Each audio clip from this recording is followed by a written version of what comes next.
Intermezzo is a musical term, and it's a short piece of music that's played between two major movements of an orchestral piece. So it adds a little bit of light triviality in between two more, I suppose, serious movements of music. And so Peter Goldsworthy uses that as a really clever way of tracing Paul's journey and his life journey. So he's moved up to Darwin, and he's had that first experience of life in Darwin, and he's met Keller, and he thinks Keller's a bit crazy and he doesn't want to go there because he won't let him play the piano. Um, he's gone to school and he's seen Megan and thinks she's pretty nice, and then Benny Reed beats him up because he's trying to muscle in on someone else's girlfriend. So it's a bit of a baptism of fire for Paul moving to Darwin. It's completely different to the comfort zone that he had when he was in Melbourne. Everything's completely different. So the culture's different, the kids are different, the climate's different. And so it is a really challenging sort of environment for Paul. So his trip to Adelaide is a light, welcome little moment where he can sort of regroup a little bit, escape the reality of Darwin, and have a bit of fun. And we know that it takes him 5 days, the family, to drive down there in their car. And during that period, he does, through that physical dislocation from Darwin, as he physically moves away from it, he feels better. When he gets to Adelaide, he remembers all the things that he'd do in his childhood when he'd visit his grandparents there. So he'd go to the zoo and to the park and go on the carnival rides and go to the movies and all those sort of things. And what he realises is that although it's great, he realises that he's outgrown those sort of things and that Adelaide can't offer him what he really desires. So the chapter called Intermezzo is a clever construction by Peter Goldsworthy to show a little break for Paul.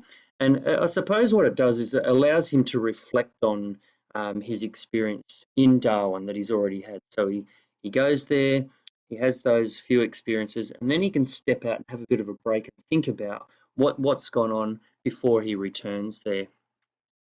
So when he's down in Adelaide, he gets a package, just a brown paper package that's been popped in the post by Keller, and it's the Opus 599 from Guernsey. And it's assigned, and they think it's a first edition. And so it's quite bizarre that Keller would pop this in the post, um, because even if it's not of any monetary value, which it probably is, certainly to Keller it would hold a huge sentimental value. So what can deduce from that, and certainly Paul's mother says, is that Keller couldn't give it to Paul face to face because that would be too hard. So having this long distance is a great way for him to show Paul that he actually does care for him, and that he is thinking about him when he's not in having the music lesson. Um, so this sort of contributes to Paul wanting to discover more about Keller. So he spends a lot of time in the libraries in Adelaide, and his mother ends up taking him to the university library, and they spend a lot of time doing detective work, and one little lead leads to another, and so that fuels his curiosity. And what he finds about Keller in the library is that his wife Mathilde was sent to Auschwitz, the concentration camp in Austria, and there's no real mention of their son, and there's no real mention, no clues about what's happened to Keller at this time either. And there's a thing called the Enigma Code. It's a way that you can read a story, and this is sort of a clue that we're given as the reader that compels us to want to find out more. So just like Paul is going on this journey of discovery, we're doing the same too, and it sort of compels us to keep reading.